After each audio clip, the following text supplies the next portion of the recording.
यही दिल्ली में महिला पहलवान धरना देती है, आप एक महिला कैंडिडेट हैं और उनको इंसाफ नहीं मिलता, उस पर क्या कहेंगे? और बेटा या तो बहस कर लो या सवाल कर लो। बैठ जाइए, आपने सवाल पूछा ना। हाँ, न्यूज़ 18 इंडिया पर इस वक्त एक बहुत ही खास इंटरव्यू आप देखने वाले हैं, जहां हम मौजूद हैं उसी कॉन्स्टिट्यूएंसी से ताल ठोक रही हैं सुषमा स्वराज की बेटी बांसुरी स्वराज इस वक्त हमारे साथ स्टेज पर मौजूद है। जोरदार तालियों से स्वागत। प्रचार करके आ रही है। ये 5वें फेज में चुनाव होना है, छठे फेज में, और छठे फेज में चुनाव यानी ज्यादा आपको मेहनत करनी पड़ेगी, ज्यादा लोगों के बीच पहुंचना पड़ेगा। आज एक फेज खत्म हो गया है, आप तो लोगों से ग्राउंड पर बात कर रही होंगी, किस तरीके के रिस्पांस आ रहे हैं? रिस्पांस बहुत अच्छा आ रहा है। अब की बार 400 पार, फिर एक बार मोदी सरकार। तालियां बज रही है, लेकिन क्या ये 400 पार हो पाएगा या खाली ऐसे हवा हवाई है? अरे बिल्कुल होगा, क्योंकि ये नारा नहीं है। अब की बार 400 पार संकल्प है, और इस संकल्प को सिद्धि तक लेके जाएगी भारत की जनता।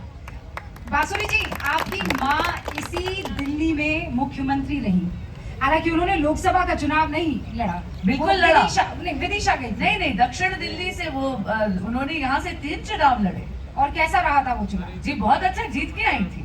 तो आपको लगता है कि बेटी ये काम करेगी? जी उनका आशीर्वाद होगा, और मोदी जी की गारंटी पे जनता का अगाध विश्वास है, तो मुझे लगता है कि इस बार 7 की 7 सीटों पर कमल ही खिलेगा। ठीक वहाँ बगल में आपके वो नई पार्लियामेंट है बांसुरी जी, आपको लगता है कि आप उनमें से एक हो पाएंगे जो वहाँ पर बैठेंगे? जी मैं कॉन्फिडेंट है? जी मैं पूरा निवेदन करती हूँ। देखिए कॉन्फिडेंट तो हूँ, क्योंकि मैं जानती हूँ कि जनता का अगाध विश्वास है विकसित भारत के इस हकीकत को जो प्रधानमंत्री मोदी बुन रहे हैं। उनका अगाध विश्वास है मोदी जी की गारंटी पे, वो गारंटी जो सभी गारंटी पूरी करने की गारंटी है। इसलिए मैं जानती हूँ कि मेरा रास्ता यहाँ से उस बिल्डिंग तक सुगम है। अच्छा, आपका मुद्दा क्या रहने वाला है? क्योंकि यहाँ पर इंडिया गठबंधन आपको कड़ी टक्कर दे रहा है। सोमनाथ भारती इसी कॉन्स्टिट्यूएंसी में आपके सामने चुनावी मैदान में है, वो बहुत कॉन्फिडेंट है, क्योंकि उनको लग रहा है सिर्फ आम आदमी पार्टी नहीं, कांग्रेस का भी उनको समर्थन है। बाबा सोमनाथ का आशीर्वाद तो नरेंद्र मोदी जी के सिर पर है, सामने कोई भी सोमनाथ खड़े हो जाए। और रही बात गठबंधन की, तो मैं आपको बता देती हूँ कि इस गठबंधन से माननीय मुख्यमंत्री अरविंद केजरीवाल जी की क्रेडिबिलिटी इरोड हुई है। उन्होंने तो शपथ खाई थी अपने बच्चों के जीवन पर कि वो कभी भी कांग्रेस के साथ गठबंधन नहीं करेंगे, लेकिन फिर उन्होंने 180 डिग्री का यू टर्न कर कांग्रेस के साथ गठबंधन कर लिया। आपको याद होगा माननीय मुख्यमंत्री अरविंद केजरीवाल जी एक ब्लैक कलर की नोटबुक या डायरी झलकाया करते थे, जिसमें बहुत कद्दावर नाम होते थे जो कांग्रेस लीडरशिप के नाम थे, जिनपे वो आरोप लगाते थे 500 करोड़ के करप्शन क्लब का मेंबर होने के। आज आम आदमी पार्टी जो सर से लेकर पांव तक भ्रष्टाचार में डूबी हुई है, ऐसा लगता है जैसे 500 करोड़ के करप्शन क्लब की मेंबरशिप की एलिजिबिलिटी क्राइटेरिया उन्होंने फुलफिल कर दी है।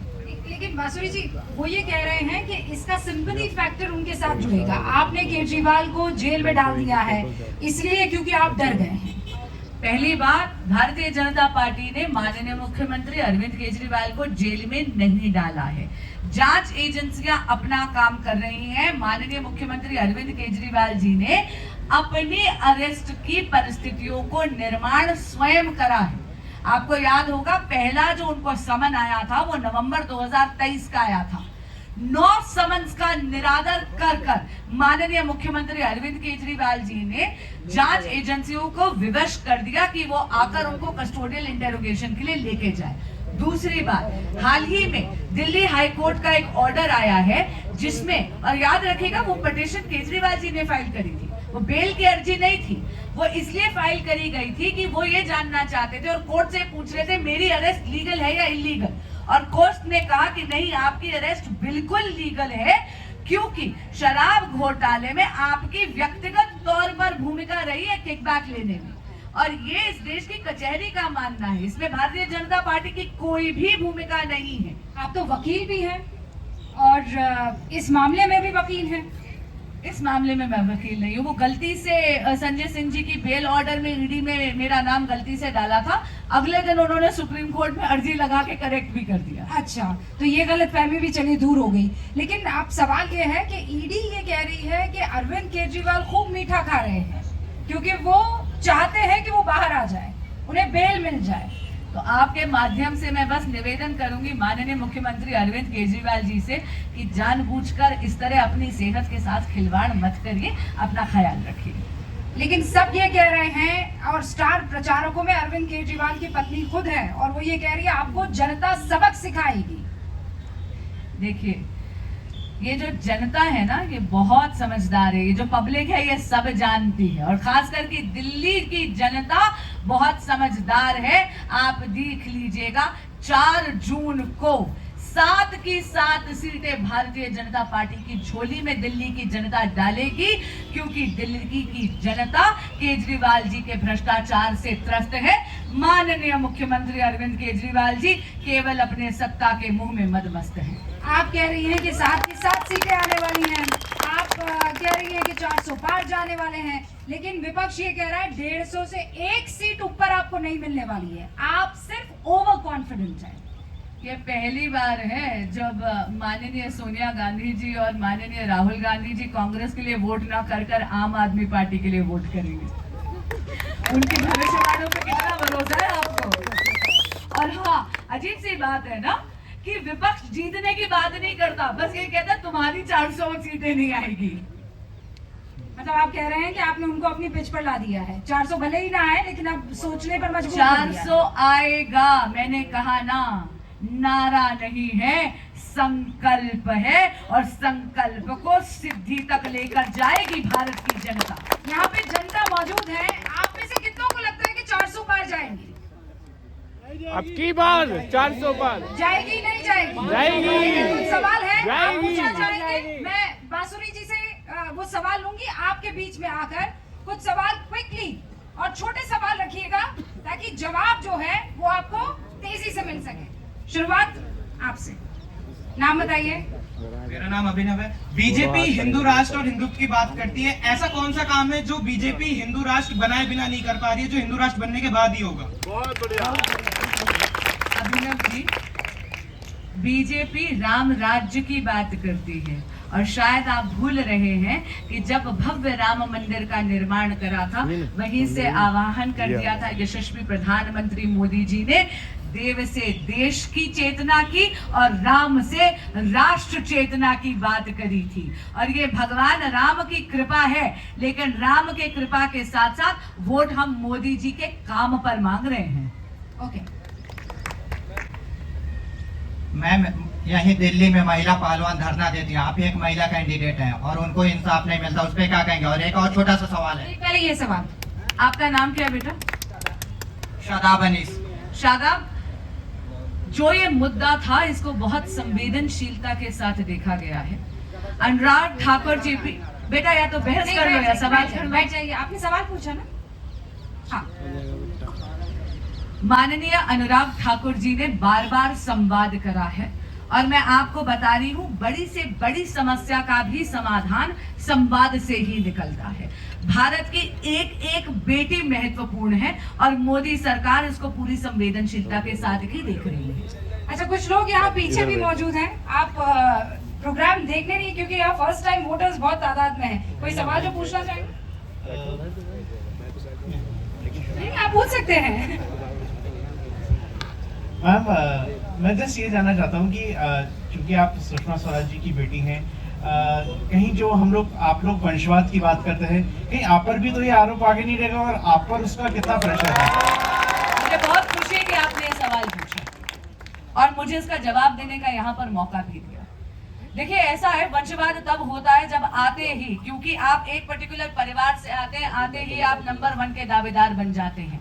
सीएम आप ही बनेंगे क्योंकि आप एक परिवार से आते हैं, पीएम आप ही बनेंगे क्योंकि आप एक परिवार से आते हैं, पार्टी के मुखिया आप ही बनेंगे क्योंकि आप एक परिवार से आते हैं। क्योंकि मेरी माँ एक जनप्रतिनिधि थी, इसका अर्थ ये नहीं है कि राजनीति मेरे लिए निषेध है। इसका अर्थ ये है कि मुझे भी उतनी ही मेहनत का अवसर मिलना चाहिए, मुझे भी स्ट्रगल का उतना ही मौका मिलना चाहिए जितना कि किसी और कार्यकर्ता को जिसके माता पिता जनप्रतिनिधि नहीं है। और बहुत विनम्रता से कहूंगी, मैं राजनीति में श्रीमती सुषमा स्वराज के कारण नहीं हूं।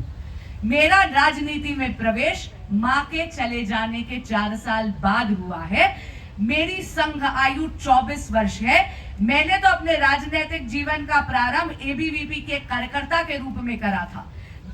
1 दशक तक, 10 सालों तक मैंने पार्टी की सेवा पहले एक वकील के तौर पर करी, फिर मैंने पार्टी की सेवा लीगल सेल में को कन्वीनर की भूमिका में निभाकर करी। उसके बाद में दिल्ली प्रदेश भाजपा में मैंने सचिव की भूमिका निभाई और अब जाकर मुझे ये नया दायित्व मिला है।